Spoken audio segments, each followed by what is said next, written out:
Des techniques, s'il doit y en avoir une, c'est d'abord celle de se faire plaisir, c'est celle d'écouter aussi ses goûts, c'est celle d'écouter ses émotions et de regarder si le vigneron qui vous transmet par ses paroles ce qu'il a fait toute l'année, vous le retrouvez dans le verre. Après, la technique de dégustation, forcément, elle est souvent relativement longue à appréhender, mais le plaisir du consommateur, sa capacité à dire j'aime ou j'aime pas, celle-là, elle est instantanée.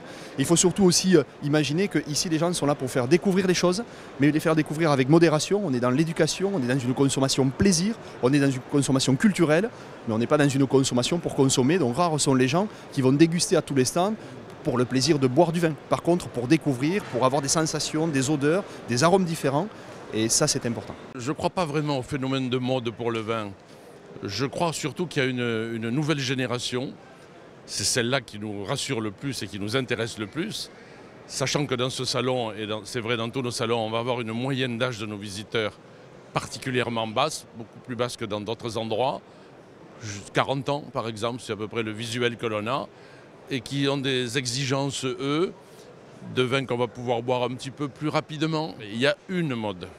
Il y a une mode. Et je dis souvent que tout le monde est un peu en conversion, c'est de produire plus propre. Je crois que chacun se souvient bien de l'été qu'on vient de passer. Et c'est ça qui fait en fait. Vous savez, le raisin a besoin de soleil.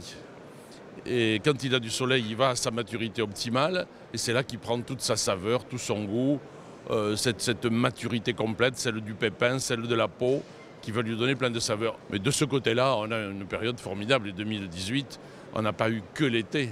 On a eu jusqu'en octobre, jusqu'à la cueillette du dernier raisin, sans pluie.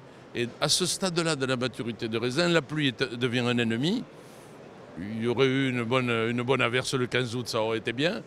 Mais voilà, ce qui compte, c'est qu'après, dans nos tonneaux, dans les bouteilles et dans le verre, on ait des vins riches en saveurs, forts en goût, parce qu'ils ont été cueillis très mûrs. C'est ça la clé des grandes bouteilles.